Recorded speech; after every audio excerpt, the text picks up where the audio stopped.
Howdy y'all, welcome back to the channel. I'm James and this is Clearwater Fishing, and today we're talking about 3 mistakes you're making with your ploppers that are costing you fish.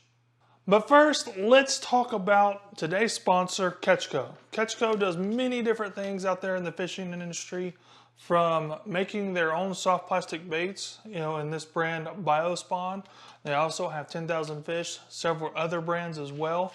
They collaborate with other brands to help them bring their baits to market. So they work with people like the Googan Squad to bring their hard plastics, their hard baits here to the market. So they do lots of great things, including Mystery Tackle Box. If you've never heard of Mystery Tackle Box, it's a once per month subscription, bringing you tackle for that very month, that time of year. Really great to help you try new techniques and that kind of thing. So if you want to try Mystery Tackle Box, I have a code below, Clearwater, and a link below that'll get you $10 off your very first box. So thank you, Catchco, for sponsoring this video. Plopper baits are extremely effective and very, very fun to fish. I love fishing all sorts of these plopper baits. This is the Googan Squad's Revolver, the midnight color. I have another one in here that I broke. It's missing a little piece there. That was me being a little too aggressive and smacking it right into a rock, and I broke it. But as you can see, this thing's got gnaw marks all down its side. And this one's got a lot of use behind it, and it's caught a lot of fish.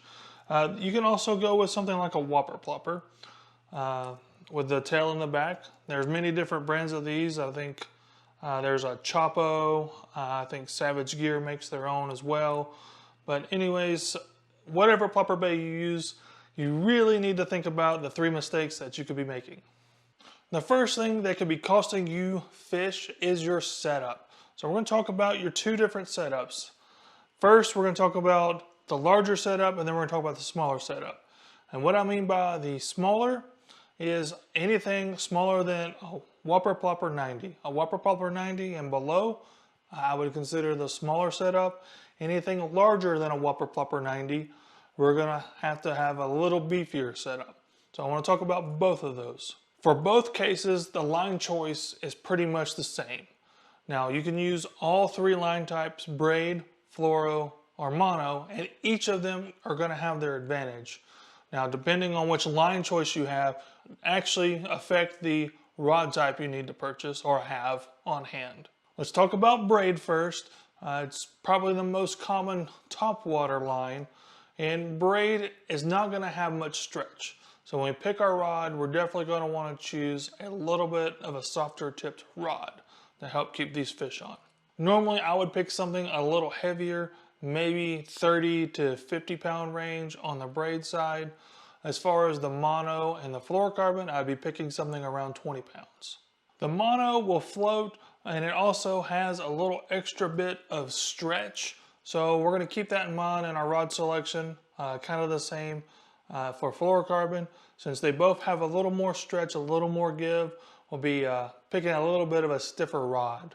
And the reason fluorocarbon is even an option is that this bait is a constantly moving bait. So even though it's floating on top of the water and is a topwater bait, you don't necessarily need a line that floats.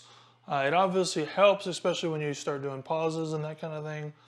But you don't absolutely need a floating line. So if you're trying to make a multi-purpose rod, fluorocarbon is an option for you. So next is our reel choice. And the problem here that people do a lot is pick a reel that is too slow. You can always slow down a fast reel, but it's really hard to speed up a slow reel. So remember that when you're picking out a reel. I prefer something around an 8-to-1 gear ratio. If you can get that, you're going to be in good shape, because you're going to be able to get the plopping started faster, and you're also going to be able to change your cadence a little more. It's always easier to slow down an 8-to-1 gear ratio. You just reel in slower. Or if you need something faster, it doesn't take much to get those things going. So the last part of our setup is obviously going to be the rod selection. And most people choose a rod that is way too stiff. And having it too stiff of a rod causes a couple of problems. One, especially if you're using braid, you're gonna get the bait out of that fish's mouth before the fish actually even has a good hold of it. This happens quite a bit with topwater bites. The fish doesn't get quite a good opportunity to rearrange the bait in his mouth, and you rip it out of his mouth before the hooks can even get to any place that can hook him. Secondly, by having too stiff of a rod, you're not allowing any rod give to help keep that fish pinned. So it makes it a lot easier for the rod to go straight and you have slack line. Once you have slack line, if the fish jumps and shakes the bait out, you're gonna lose that fish. So having too stiff of a rod is definitely a huge negative. So what is the right rod selection? Well, it really depends on the bait that you're using and the line that you're using. So most of us have a medium heavy, fast action tipped rod. So this means the rod is fairly stiff and also has a pretty fast tip.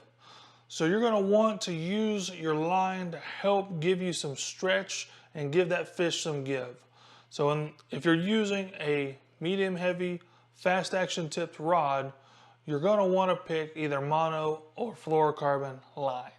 If you're fishing a little larger of a bait, you can pick the braid and you'll be okay. I would prefer if you were picking a medium heavy rod and you're fishing one of these bigger guys to have a moderate tip. So the tip would have a little more give and a little more bend to help keep that fish pinned for you.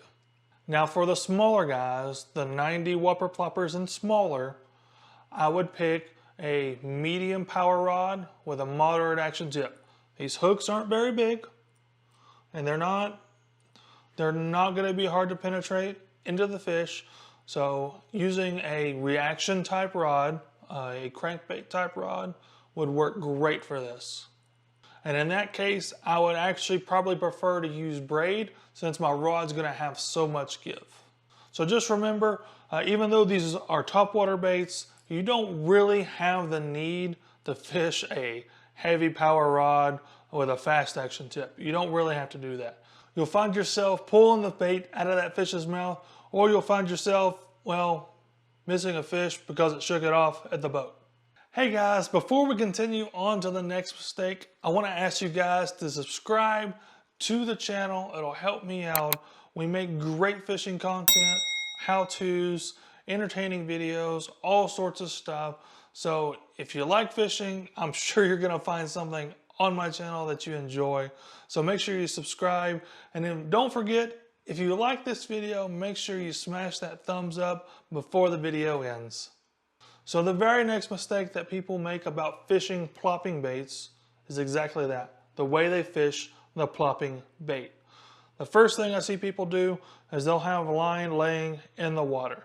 This destroys the action of the bait, makes it really hard for this bait to really get going, because the propeller part really needs to be out of the water just a little bit to make it work properly. So the best way to do that is to make sure the line from the end of your bait goes directly from here to the tip of your rod and none of it touching the water. So it's extremely important you do that. And it'll also help you keep it out of harm's way. So if you're fishing it near brush or something, you'll be able to angle it and keep it out of brush and stuff like that. The next thing that I see lots and lots of people do while fishing their plopping bait is they're just going to do a steady retrieve. Sometimes the fish like that, sometimes they do, but change it up. Either go, slow to fast. You don't have to stop. Go slow, then go fast, slow, then fast. Or you can do a fast and a stop or a pause. Change your cadence up until you figure out what the fish like that particular day.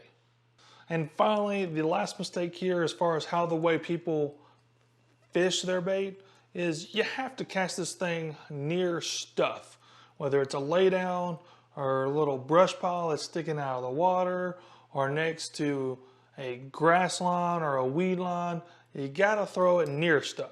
So you need to practice your cast and get really good at casting your plopping bait and getting it pretty close to any pieces of cover that, well, it might like to get hung in because of all these nasty little treble hooks.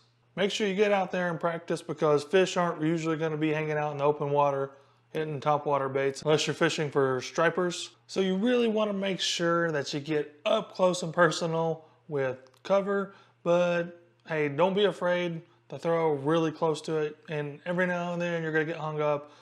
It's a topwater bait, just go get it. Yeah, you might have ruined that little bit of fishing area, but the more you practice, the better you're going to get at casting this guy, and you'll be able to bring it right by that brush pile, pause it, and then boom, you get a blow up.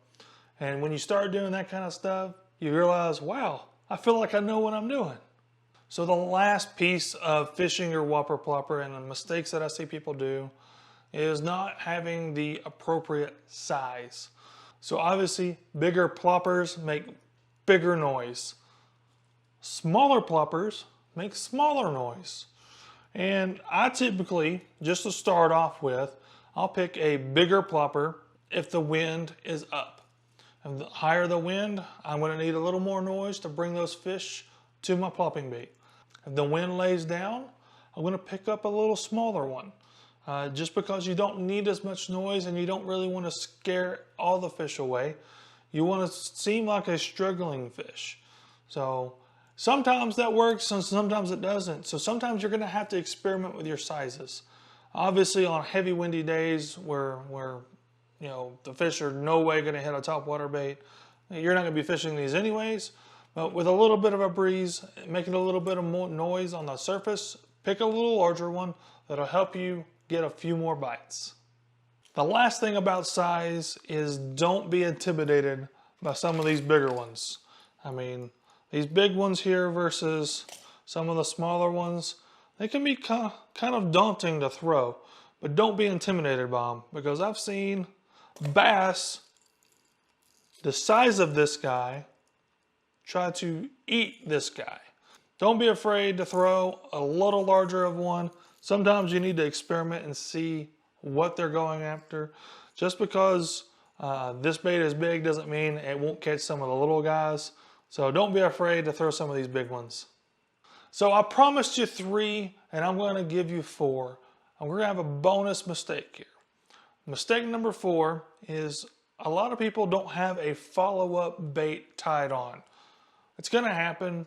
A fish is going to blow up on your plopping bait here, and it's going to miss. It's not going to be able to catch up to it, or it's going to swipe too early, and you're just not going to catch that fish. You have a choice. You can throw this bait out again. More than likely, they probably won't come after the same bait again. What's effective, and I found extremely effective, is to throw something like a smaller popper out there near where that fish missed your bait. A couple pops and a pause, a couple pops and another pause, and on those pauses, you'll be surprised at how often that same fish that missed your plopping bait will come back and attack your popper. It gives the fish a lot longer to find and locate this bait, so it gives you a little bit more of an advantage to catch that fish. Also, one last thing before I end this video, if you're starting to get a lot of misses on your plopping bait, you probably should slow down. That's one of the key things I key in on, is if fish are missing my plopping bait way too often, I need to slow it down, maybe add a few more pauses in there, and allow those fish to fully come into contact with my hooks. If you've never tried a plopper, you definitely should pick one up and throw it around for a while. I think you'll like the results that you get, because it is one of my favorite topwater baits, and it is super easy to fish. I got a guy hooked on it his very first time trying it.